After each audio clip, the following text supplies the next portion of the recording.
Hello and welcome to the Pilgrim podcast, The Good Way, with me, Torrin Brown, Pilgrim Officer at Canterbury Cathedral. Today I want to cast a little thought on how you define pilgrimage or what a pilgrim is. It's a long debated subject, and I just want to give some thoughts and reflections, I guess, on the kind of pilgrims I'm working with here and how I define the muddy boot, rucksack carrying pilgrim. So I just want to have a few little thoughts on that and play around with some ideas and maybe get some feedback from you if you'd like to add to the mix and help me keep learning on my journey. I went to Graceland years ago, and that was a kind of a pilgrimage, I guess, as a big Elvis fan, but I would define that really more as an exterior journey. It was more about the destination than the journey itself. And pilgrimage, since I've walked to Compostela, was more about the journey. The journey was transformational in ways that I can't quite define or articulate. The anthropologist Arnold van Gennep would describe the liminal aspect of pilgrimage, where you're kind of, Edith and Victor Turner would describe as betwixt and between is their famous phrase. You're never ever the person you were when you left, and you're not quite the person you will become. So you're sort of in this state of flux, let's say, and it's like a metamorphosis. And I'm not pushing that, I think, too far because it changed my life, and I've heard from other pilgrims that it has changed their lives in a similar manner. So, what is this journey and what's it all about? In some respects, there are many layers that I think I can discuss, and there are the metaphysical layer of pilgrimage, which is something like the pursuit, the searching for this unquenchable ontological thirst, a kind of a yearning for meaning, a search for inner meaning or some kind of spirituality, which a great writer like Karen Armstrong has defined in her Case for God as the defining human characteristic. This is something that probably is primordial in us and exists to this day, even as Mircea Eliade would say, in the non-religious person or the more secular society of today. There is still some of this that remains in us. On a more physical level, pilgrimage is not just a journey, it's a confrontation with rituals, with holy objects, sacred architecture, the landscape, the community within that landscape, and with yourself, with your own definition of God or spirituality and everything that's going on inside you. You confront all these things in a really meaningful way, in a very visceral way. And even though the journey provides these sort of liminal aspect I mentioned of transformation, it can realize its consummation at the destination. Not always. Maybe the consummation comes down the line when you're back into your life and you keep changing as a reflection of what you've learned along the way and your experiences along the way. But you can meet this at the destination, at the shrine that you're heading for. And so all of these things that you confront along the way are structures of meaning. And it's a new landscape because you've left everything behind that is familial and constant in your life and maybe comfortable in your life. And you're in a new world, an unknown wilderness in many respects. And you become significantly encircled by sacred structures, these structures of meaning. As you get closer to the cathedral or shrine, there is an accumulation of churches and art that you come across. And inside you will find these accessible symbols, very immediately accessible symbols, clothed in the root narrative of the religion's founder or the saint in their moments of life crises. Becket here being cut down at the altar, and Christ on the cross. Everywhere you go, you'll see symbols of this, the saint or the person in their moment of crisis. And this kind of, in a way, invites a personal relationship by reflecting the life crisis of the pilgrim, because a lot of people, like myself, were driven out onto the road by a life crisis, by a sudden rupture in life. And so apart from this big undertaking of walking pilgrimage, which is painful physically and really tests your endurance and can be met with joy and sadness and despair along the way. At the same time, you're dealing with an inner crisis, you're questioning your faith, you're looking for meaning within that crisis. And so all this is reflected when you enter a church and you see these immediately accessible symbols and images. And then when you get there, you reach the shrine, there's this skillful ecclesiastic management of the shrine experience in art and with candlelight, with music and incense, other people praying there, other people's joys and sorrows. All of these are constructed or laid out in a way to enhance the emotional effect that arriving at the cathedral or the shrine will have on you. And it adds this extra sensory layer to the whole experience. It can leave you vulnerable to a sense of that coherence or meaning in the moment. And it can arouse in you an inarticulate feeling of spiritual experience. These cathedrals are built for the glory of God, and they are transcendent. Walking into one, even on a casual visit, you cannot help but feel uplifted by that sacred space that you've walked into. And it affects people in many different ways, and they feel something that they can't quite articulate, but that's okay. They might just leave it there, live in the moment. So really, pilgrimage dramatizes this quest for meaning, this spiritual advancement if you're out there looking for change, which lots of people are. I've been gathering data from pilgrims here at Canterbury Cathedral for the past 4 years, and the overriding reason for walking pilgrimage is spiritual. Now, there may be some other factors at play there, but it is mainly spiritual, and the comments left behind frequently are looking for personal change. So this is very interesting, and I have a little thesis wrapped around that I'd like to explore in a way, because for non-religious society, the secular society that we live in now, it's not always conscious. But I think, as Eliade would say, it's an immemorial heritage. The non-religious person of today is an inheritor. In some kind of ways, cannot help but behave in ways that are religious, even though they remain unaware of the fact. We still do it with all the rites and rituals we have in life, whether it's wedding, funeral, birthday celebrations. But the myths that the ancients used to construct their world, and therefore by inheritance our modern world, he would say are camouflaged in modern secular people. They can't wipe away their history and the behaviour of the religious ancestors that made us what we are today. I think there's something very serious in that. It's the sort of subconscious of modern man is the result of countless existential experiences of the ancients over a long period of evolution of consciousness. And so it cannot but retain some remnants of the religious universes in which they lived. Carl Jung said something very similar. He called it the common property of all mankind, which I think is a great way of putting it. He regarded them as deposits of the often repeated experiences of humanity. Generations and generations, going back thousands of years, have all survived by trial and error, by pain. And here we are, we've inherited all of these rituals and all these experiences that have made us what we are today as a human race. So deny it all we can, well, it's camouflaged within us. I still think it is deep within us somewhere, which defines, I think, today, this yearning for meaning that people have, which, arguably, they cannot find in the modern world. Maybe the promises of a technological age since Enlightenment and the modern world that science had to offer has proved to be a bit of an empty box. And people are finding that they are seeking meaning still, but don't know where to look now. So what they're doing is they're looking back to the past.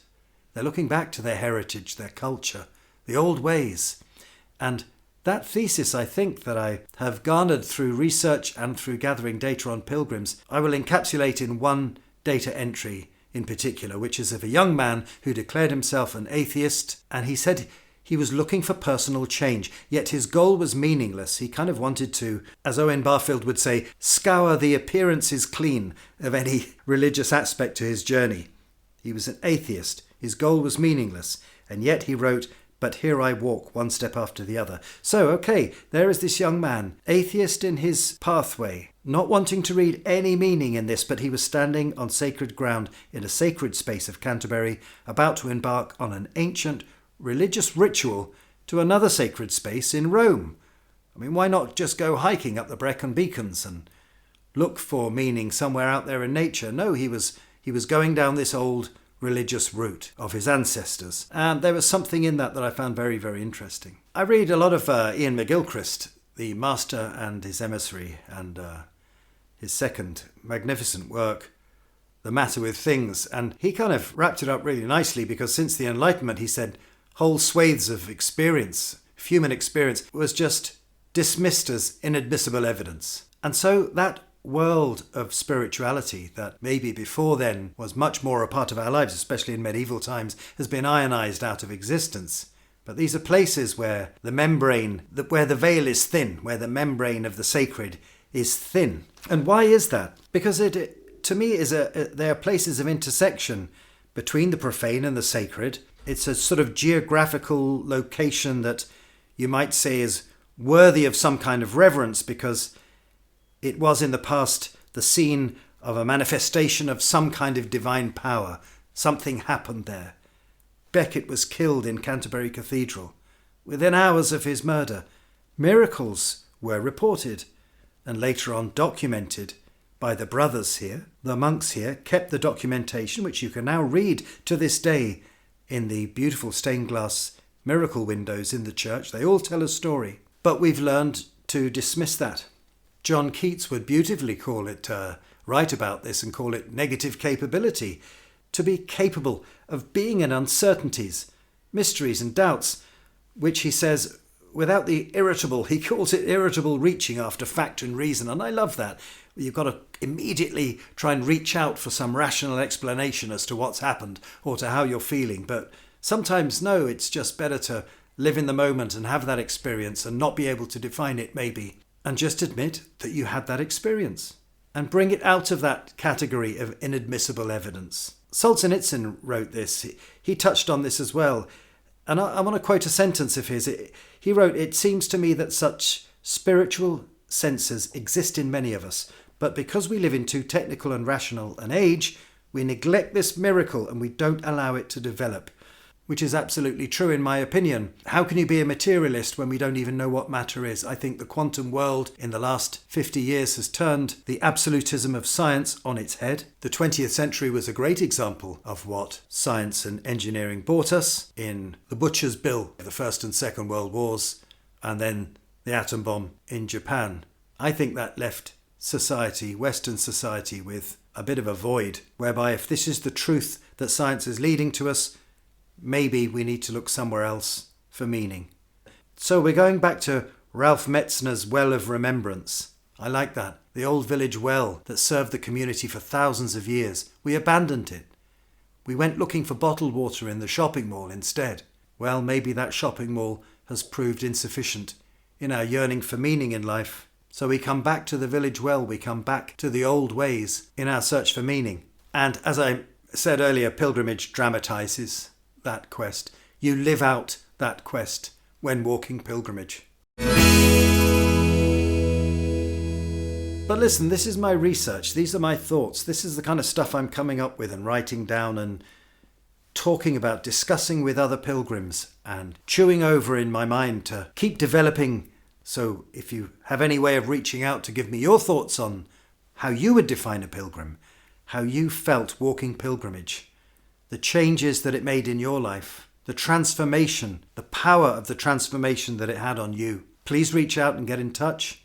I'd be happy to keep discussing this. Because in a way it's a pilgrimage of meaning, it's a pilgrimage of learning in its own sense. Which is why we keep studying these things and keep discussing them on podcasts like this. You know, pilgrimage can be a little like the process of kintsugi, the Japanese art of breaking a vase and then putting it back together again, but with gold.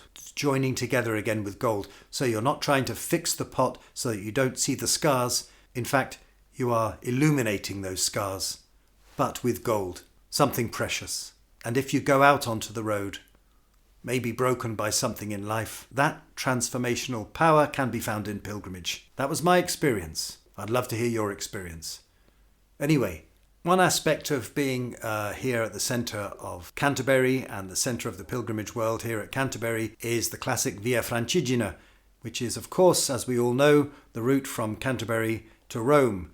Now, a lot of you obviously know the foundation of this route. It was from Archbishop Sigeric, who walked to Rome in 990 to receive his pallium, we call it, the stole of office from Pope John the 15th, I think it was, off the top of my head. Now, people had been walking this route, picking up their palliums from the Pope for 150 years. But the unique thing about Sigeric's journey was that the way back was documented by a scribe or one of his entourage. And this was remarkable in itself. And it probably goes down as one of the first medieval travel guidebooks. So once that route was written, anyone who travelled to Rome from then on used the guidebook and followed the same route. Why wouldn't you? And it became known as the Frankish Way. We know it today as the Via Francigena. From Canterbury, most pilgrims walk to Shepherd's Well as their first stop and then head on to Dover the next day to catch the ferry across to Calais. Anyway, I'm going to walk to Patrixbourne, which will only take me maybe not even an hour. It's the first village outside of Canterbury. I'm going to start off from Canterbury Cathedral, have a little chat along the way, describe the route as best I can. Shouldn't take me too long. So let's leave Canterbury Cathedral and head off to Patrixbourne. And so off to Patrixbourne. It's Sunday morning. The bells of Canterbury Cathedral are ringing beautifully as always, like only Canterbury Cathedral can and does. It's a bit of a westerly blowing in, probably about 5 or 8 knots of wind blowing in, a gentle breeze because it's nice and sunny and quite warm. People are gathering in the precincts, taking photographs. It's a lovely day. So, on to Patrixbourne, see how we go. As the bells recede into the distance, look out for the little brass pilgrim markers on the cobbled streets of Burgate. We come out of the cathedral into Buttermarket, where the old memorial is.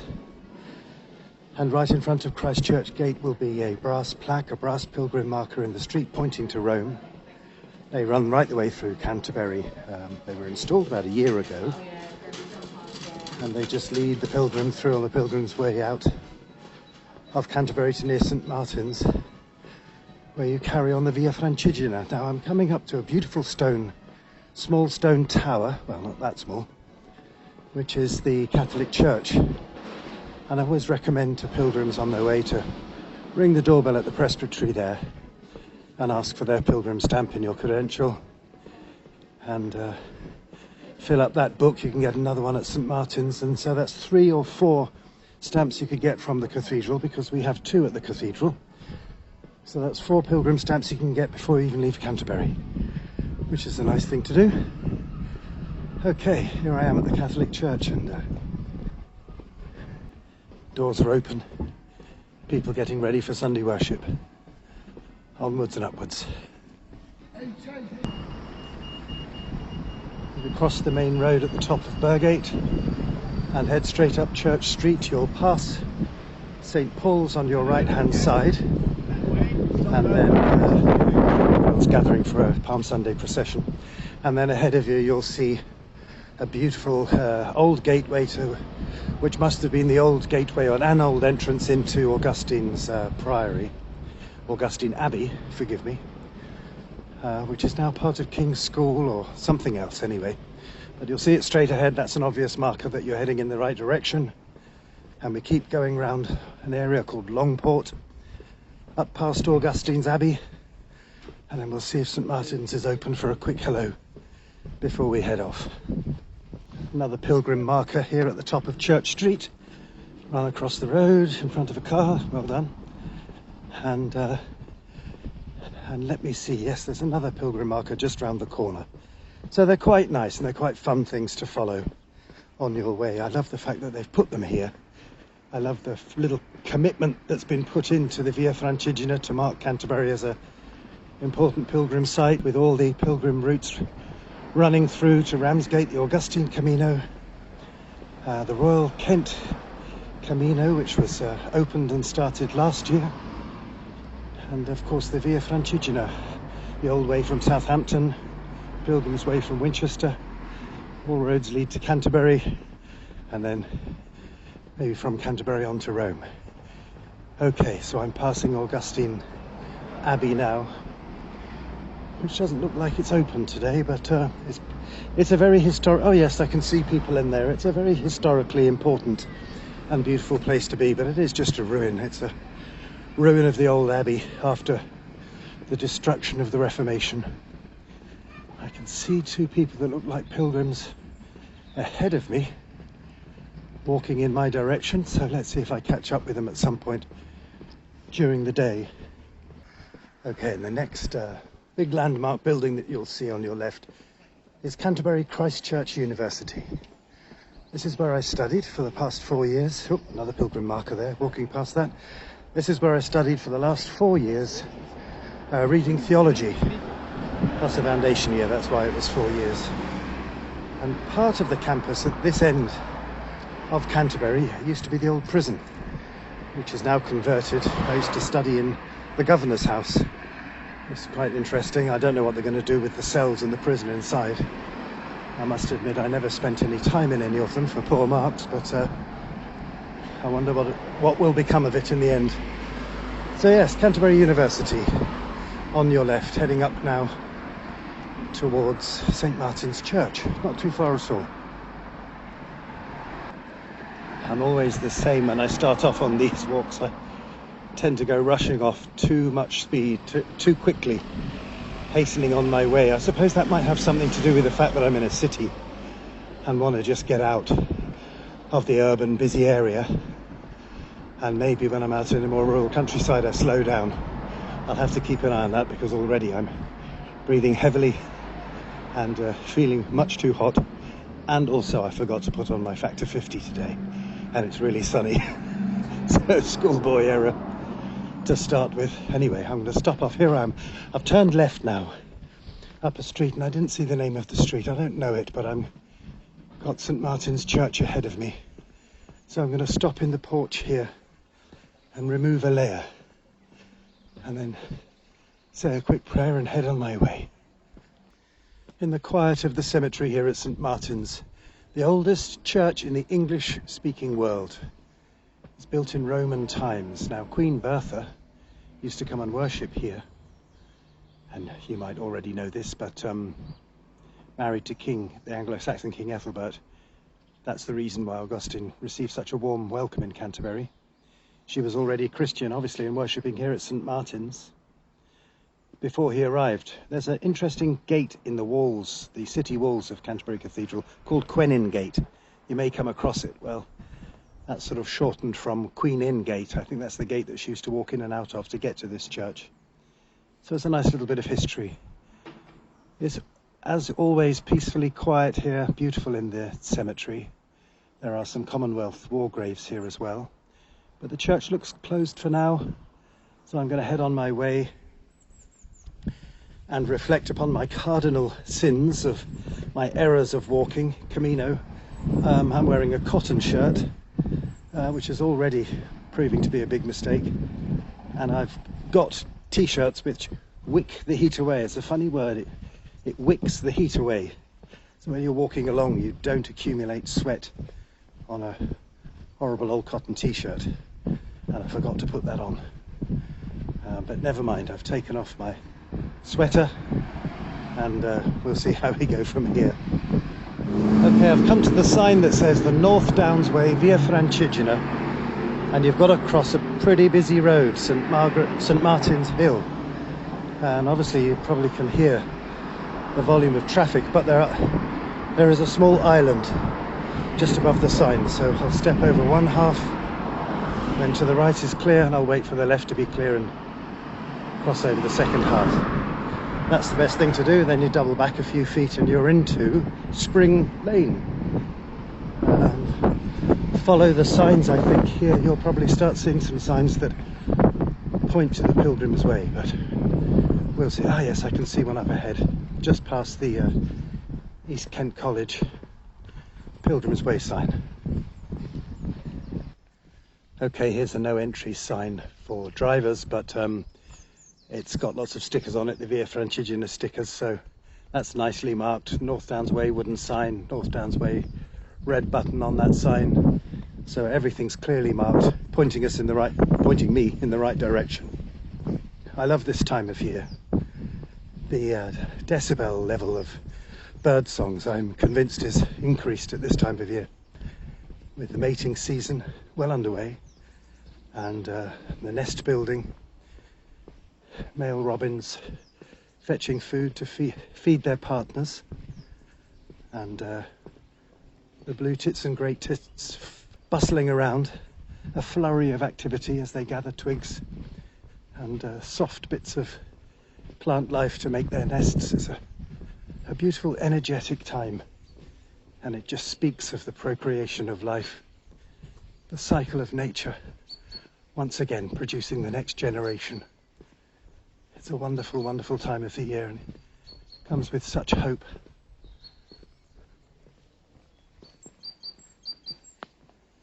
There's somebody, a little bluetit, I think. Robin has just landed next to me on a branch. I always stop to say hello. Very, very close. And there's the bluetit up above me. What a magical moment. Hello, little Robin. That was very, very close. Off he's fluttered. And there goes the bluetit on his way. And here go I on my way. I love those little moments of encountering nature. Doing things like this, it gives you the chance to slow right down and engage with the world around you, the nature that's around you. The countryside isn't blurring past out of a window on a train or in a car. You really get the chance to be part of it in a way and engage with it on a whole different level of absolute joy. Owen Barfield wrote a book called Saving the Appearances, and in that, it was a difficult book to read, but there's one sentence which always struck me and has stayed with me, where he said the medieval mind, their view of nature was like a cloak that they wrapped around them rather than a stage upon which they walked. And I think that is a really beautiful observation. If only we could go back to Ralph Metzner's Well of Remembrance and start to live that way again, with nature being something that cloaks us, protects us, that we live with on an intimate level, rather than a stage where we just strut around thinking we're in ownership of everything to take advantage of, to manipulate for our own selfish use and ultimately destroy.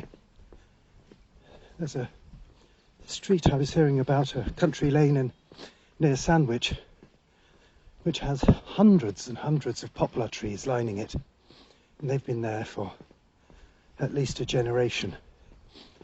And right at the time, in the heart of nesting season, some idiot decided it would be a good idea to cut them down, so now you go mile after mile of tree stumps.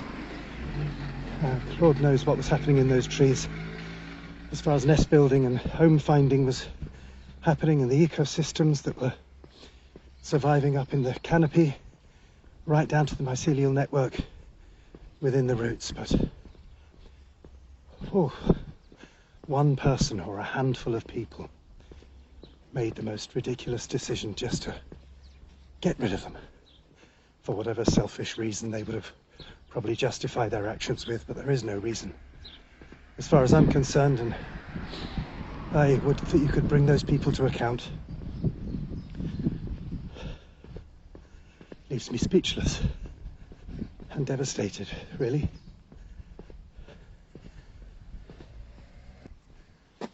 Okay, I've come to the top of the road. It's a T-junction. There's a train bridge to your right. There's the Via Francigena sign, still on the right track. When I left Logroño, walking to Compostela, I took a wrong turn. Didn't take long. And I always remember this lovely elderly gentleman came running up to me, spitting out his Catalan Spanish like a Gatling gun, waving his stick. Bless him. I thought he was shouting at me for some reason, but no. He'd seen that I'd taken the wrong route and he wanted me to find my way, bless him. And thanks to him, yes, I didn't go on for too long in the wrong direction. There's a lovely song on a Van Morrison album called Wavelength, and the track's called Checking It Out. It has a wonderful lyric, and it's something like this. There'll be obstacles along the way that sometimes may feel so tremendous, but there are guides and spirits along the way who will befriend us. And that old gentleman was one of those. As I was leaving Logroño to Compostela, I'll never forget him. Maybe a little reason why I love helping pilgrims here at Canterbury Cathedral. It's paying it forward in a way, or no, maybe not paying it forward, saying thank you. It's my way of thanking him, is by helping others are in a similar predicament. And when I got to Compostela, I was really hit by a cocktail of emotions, not only what was going on in my life, which was complicated enough and quite sad in its own way, well, more than sad, and difficult and challenging, but I got to the cathedral in Compostela in Santiago after 35 days with a feeling, obviously, of celebration and joy at having reached there and seen this beautiful Baroque cathedral, but it was mixed with an equal amount of real sadness that the journey was over. I wasn't prepared for that at all.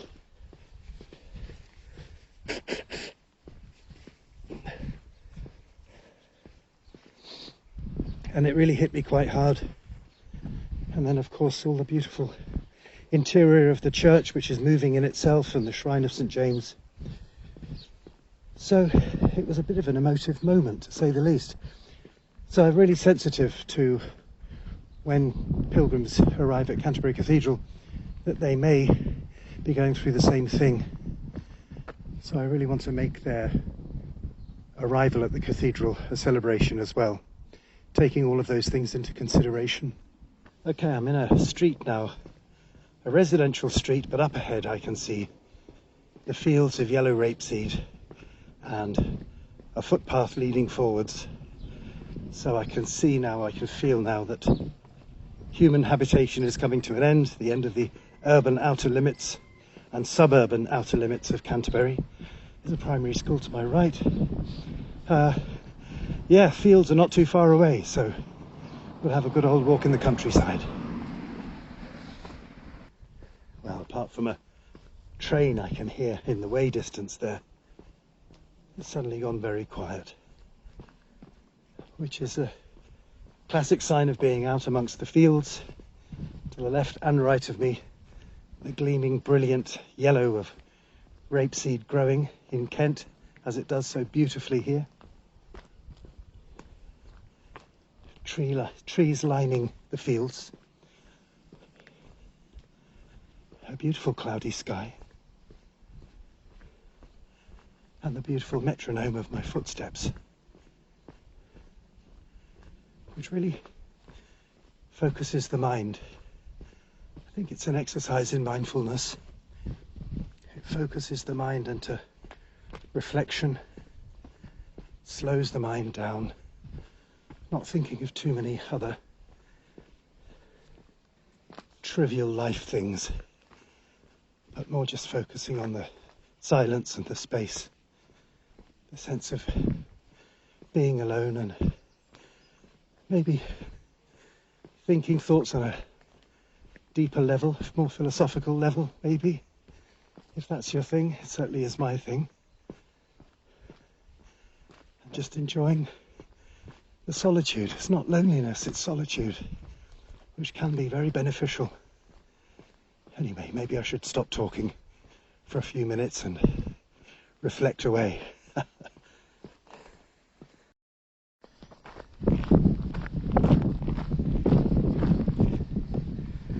It's a nice cool breeze. A couple of people up ahead look like they could be pilgrims. Just past a sort of complex of industrial units. And to the right, I think that's the Old Gatehouse pub, so I kind of know where I am. Identify where I am if I was driving on the main road. I think it's the Old Gatehouse by the mini roundabout and the park and ride bus into Canterbury. Ploughed fields, trees still bare, no leaves yet, a bit early, apart from the blossom.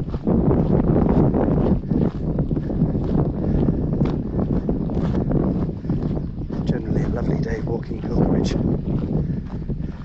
Good morning, good morning. A couple of people jogging past. Classic Sunday morning.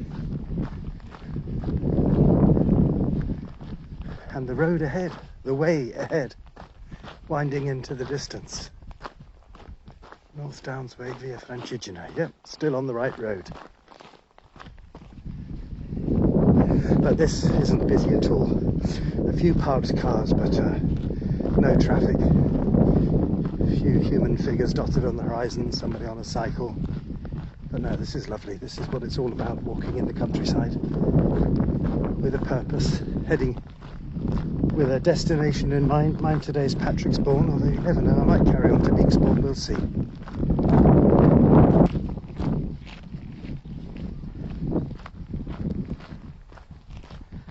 There in the distance, I don't know if you can hear it. Ah, the mote's out of the skies. The skylark, suspended aloft. Music just raining down on us. One of the most glorious sounds in English countryside. How they do it. And why?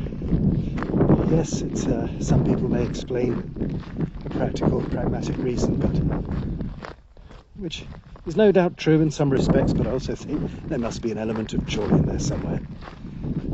Plain old joy. Listen to my footsteps. I still think I'm walking too fast.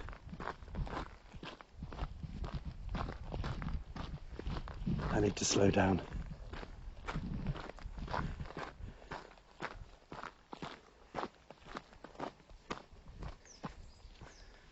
Such a nice feeling and thought to be walking the Via Francigena, the Frankish way that Sigaric walked back in 990. The thing is, it's a meta-truth. It's not an absolute truth. Yes, he walked from Canterbury to Rome. Probably not these exact pathways. It was a different world back in 990. But it's a meta-truth in a way. Yes, I may not be walking in the exact same footsteps as Sigaric and his entourage, but it signifies the route. And I am walking in the footsteps of hundreds of thousands of people who have walked it in modern times, following this way. And you're really wrapped up in other people's, all of those people's lives, their dreams, their aspirations, their joys, their sorrows, their prayers, to sacrifice something for a better future, to sacrifice something in the here and now, so that maybe something better lies in the future. And you can create that sometimes, I believe, by giving up the things that bind you to your life, to the profane. And that can work in so many ways for self-improvement, personal change, on a metaphysical level. So yes, this may not be the exact footprints of Sigaric, but God bless him for documenting his journey and indirectly creating this route. But there is an energy on all of these Camino pilgrim paths, because you're walking, as I said, with thousands of people before in common purpose. Whether that's a yearning for meaning, trying to understand something that's happened in your life, looking for change, looking for adventure, the Abrahamic call to go out into the wilderness. Pilgrimage does change you. It's a liminal aspect, as the anthropologists would say. Never quite the same person you were when you started out. And yet along the way, you're not quite the person you are yet to be, so you're in a state of flux in a way. The breeze is picking up, you may hear that on the microphone. But it is changing. It does change you. And there's a lovely energy along the way of when you think about all the people that have walked before you throughout history, and the hazards of walking pilgrimage in medieval times, what they would have brought along with them.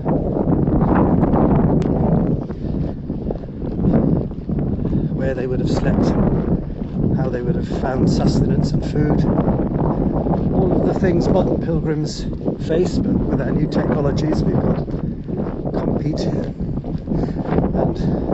double skin socks and amazing technology in walking boots,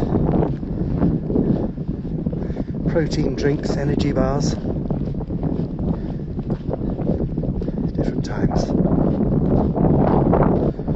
There's a buzzard up ahead. And they're thriving these days, it's wonderful to see.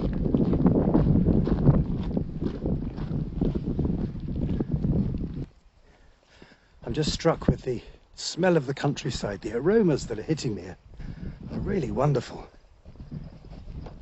A lot of it's coming from this amazing, almost fluorescent yellow of the rapeseed next to me, stretching for miles it seems. It smells delightful. And then that very sort of herby smell of the bark and the bushes and the hedgerows, the grasses to the left of me along the hedgerow, and maybe thrown into the mix there is the exposed soil of a ploughed field. Little green shoots poking up on their way, who knows what that is. But yeah, ooh, beautiful smell, the perfume of the countryside. I'm smiling to myself because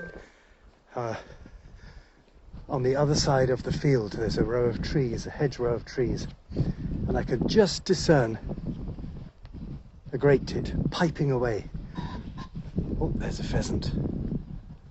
Beautiful. The coughing of a pheasant almost. But the great tit is lovely. I think it's a mating call, although I'm no ornithologist, so I could be completely wrong. And I'm trying to work out what the notes are. I think they're fifths. Two little notes, one very, very high and one a lot lower. It's not an octave, but I think it's fifths. So when I get back, I must pick up my guitar and try and work that out.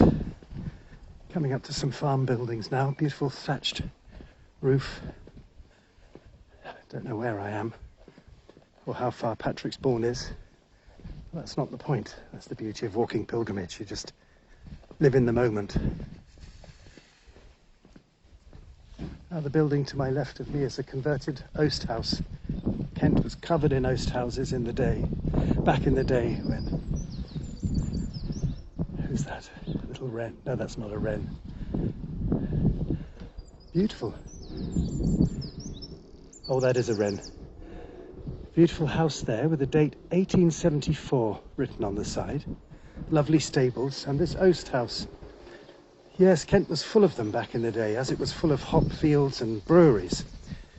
The first hop that came to England was planted from Europe, was planted just at the time of the Reformation in Fordwich, which is about 2 or 3 miles from Kent. And I think it's the Canterbury Bine, I'm not sure, which is our indigenous oldest variety of hop. And of course we're known for Fuggles and East Kent Goldings, which is the almost sacred hop of Kent. All brewers swear by it, or should, in my opinion. It's a wonderful hop. But yeah, so during the 80s, when the hop fields disappeared because it was cheaper to buy hops abroad, same old story. We seem to just go through an economic historical loop. Seem to be doing these things every few generations, but anyway, we won't go there. All the hops came from other countries, and hop production in England virtually disappeared. So all the oast houses were then snapped up and turned into private accommodation. They're lovely houses, and it's still nice to see that they've maintained the oast roofs, because you'd imagine some developers just knocking them down because they don't serve much purpose. And you could probably build an extra floor, but I'm glad they've been preserved because they represent the skyline of Kent for me. They're very familiar, right the way through my childhood, when I used to go and play in the hop fields. I used to run through them and pick hops and keep them in my pocket because I loved the smell so much. My father used to brew beer, and so the malt, the brewing process and the malt and the hops used to permeate through the house as we took over my poor mother's kitchen. And my father brewed his monthly batch. So I love it as part of the backdrop of my childhood.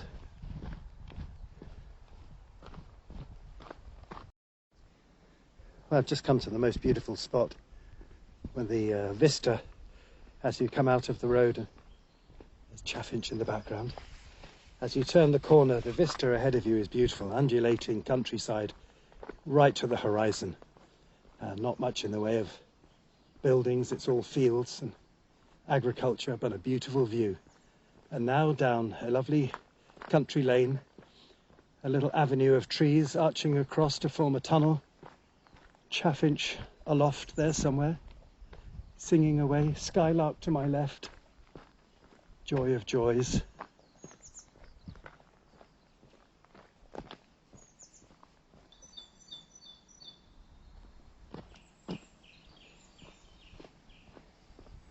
Song thrush there to my left, along with what I think is a great tit.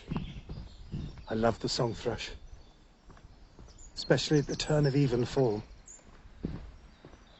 Beautiful time of the day. And you hear the song thrush or a blackbird, equally as beautiful, singing out the day. It's like vespers, ornithological vespers. I can hear traffic though, must be near Patrixbourne now.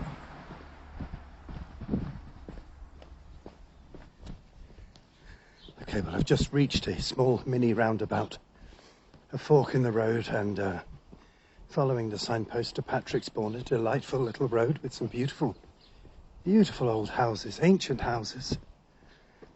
So I'm assuming this must be it.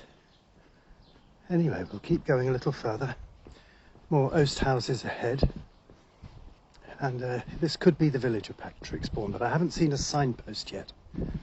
Let's go up a little further and see what we can find. Obviously, I'm aiming for the church, the obvious spot to head for whenever you arrive in a new town or village. Now, in between the roofs of some houses, I can see a spire with something attached to the top. Some object looked like a weather vane, but it probably isn't, and it probably has a proper name attached to it that I'm ignorant of, but looks like a church to me.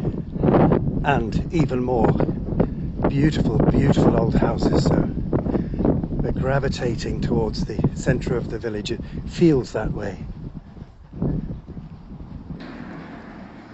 It's a shame it's a road in, what you have to walk the road in, and there are not pathways across fields and byways, but it is what it is. Just we have to be careful.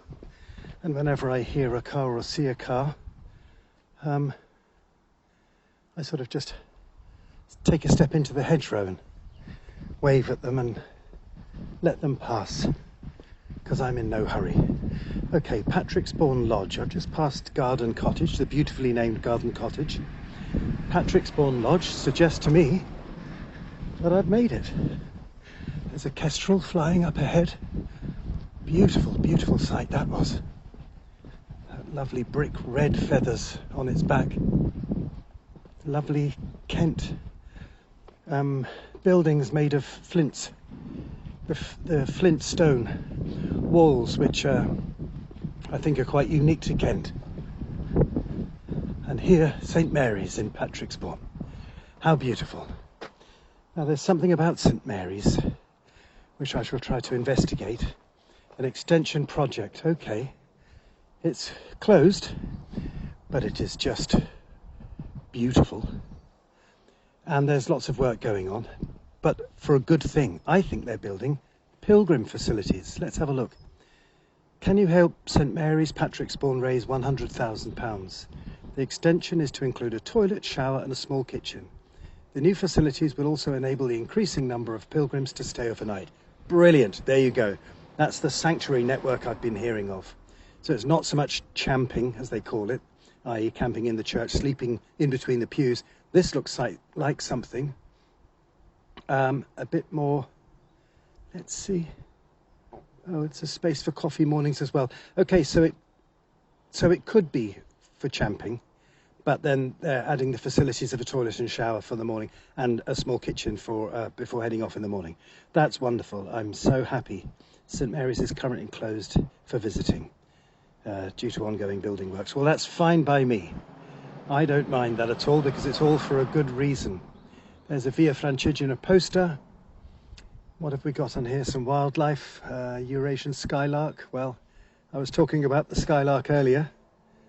And a lovely little map of the route now down to Dover, the Maison Dieu in Dover, Dover Castle, and then a little side illustration of the route down to Rome. So that's wonderful. I've walked the first little stretch of the Via Francigena, Sigaric's Way, the Frankish Way, and it's been absolutely delightful. I think I'm going to stop here. I won't carry on, because that's for another podcast. So until then, I hope you've enjoyed this episode and this walk with me to Patrixbourne from Canterbury Cathedral, and I'll see you on the next episode. Until then, Buen Camino.